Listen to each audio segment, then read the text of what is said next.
रजनी को बचपन से ही पेंटिंग का बहुत शौक था। वो हमेशा से ही पेंटर बनना चाहती थी, पर उसके माँ और पिताजी ने उसको कभी भी इस चीज के लिए सपोर्ट नहीं किया और उसकी शादी नीरव से हो गई। नीरव रजनी को बहुत प्यार करता था, पर रजनी हमेशा चुपचाप ही रहती। वो इस शादी से खुश नहीं थी। वो ये शादी नहीं करना चाहती थी। उसे तो हमेशा से पेंटर जो बनना था। अपने इस सपने को वो नहीं पूरा कर पाई, इसलिए वो हमेशा उदास रहती थी। रजनी, बहुत ही बढ़िया फिल्म लगी है, कल देखने चले? नहीं जी, कल मुझे बहुत काम है, मैं नहीं जा पाऊंगी। अच्छा तो कोई बात नहीं, संडे को चलते हैं। देखिए, मुझे फिल्म देखना पसंद नहीं है। आपको जाना है तो चले जाइए। नीरव को मना करके रजनी वहाँ से चली जाती है और अपने बैग को खोलकर उसमें बंद पड़े ब्रश और कलर्स को देखकर रोने लगती है। रजनी, चलो ना कहीं बाहर खाने चलते हैं, कुछ तुम्हारी पसंद का। जी, मुझे नहीं जाना, मेरी तबीयत ठीक नहीं है। रजनी वहाँ से चली जाती है। नीरव को समझ नहीं आता कि रजनी उससे इतना दूर क्यों रहती है। वो जब भी उसके साथ वक्त बिताना चाहता है, रजनी कोई ना कोई बहाना बना देती है। एक दिन घर पर कोई नहीं था। रजनी घर का सारा काम जल्दी से खत्म कर लेती है। घर पर अकेले होने के कारण वो सोचती है कि वो आज पेंटिंग करेगी।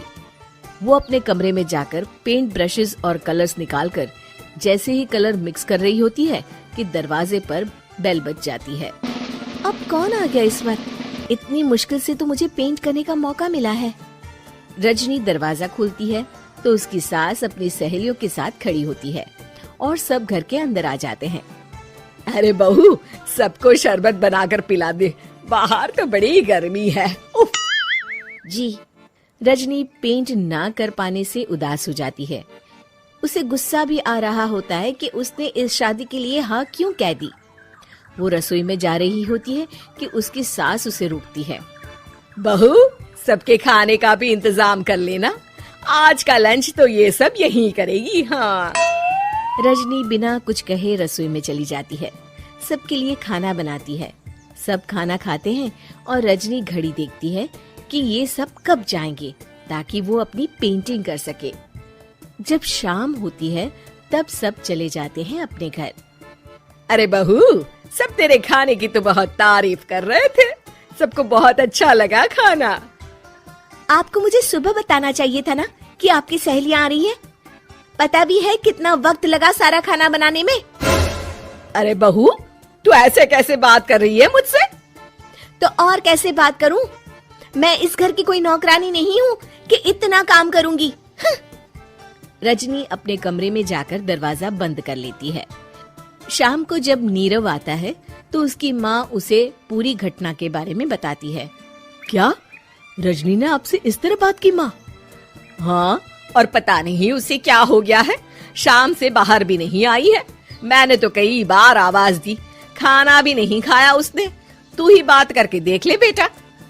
नीरव अपने कमरे का दरवाजा खटखटाता है। रजनी, दरवाजा खोलो, मैं हूँ। रजनी दरवाजा खोलती है और फिर वापस जाकर अपने बिस्तर पर लेट जाती है।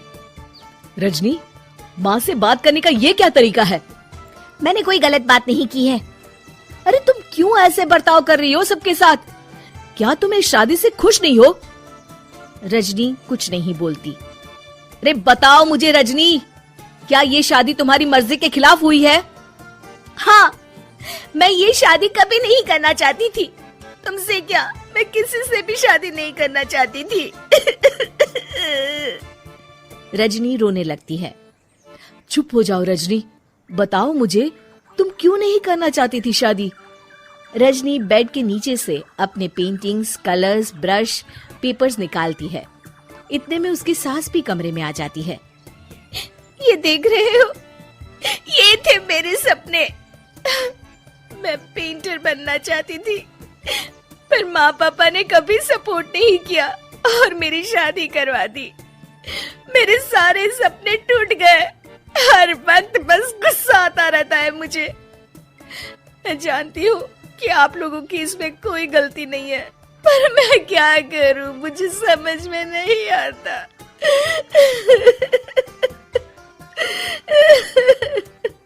रजनी फूट फूट कर रोने लगती है। मुझे माफ कर दीजिए, आप दोनों के साथ मैं बहुत बुरा बर्ताव कर रही हूँ। अरे रजनी बेटा चुप हो जाओ तुम। नीरव पानी लेकर आता है। ये लो पानी पियो और शांत हो जाओ। रजनी पानी पीती है और उसकी सास पेंटिंग्स देख रही होती है। अरे नीरव, हमें तो पता ही नहीं था कि हमारी बहू कलाकार है। अरे कितनी अच्छी पेंटिंग्स बनाई है, देखो तो। ये वाली तो मैं अपने कमरे में ले जाऊंगी। आपको ये पेंटिंग्स अच्छी लगी? अच्छी नहीं, बहुत अच्छी लगी। और तुमने हमें बताया क्यों नहीं? तुम जब चाहे पेंटिंग कर सकती हो रजनी। हम तुम्हारे सपनों को पूरा करने में तुम्हारा पूरा साथ देंगे। हाँ बेटा, हम कला की कद्र करते हैं। हम कलाकार तो नहीं, पर मुझे गर्व है कि मेरी बहू एक कलाकार है। रजनी, नीरव और सास तीनों हंस पड़ते हैं।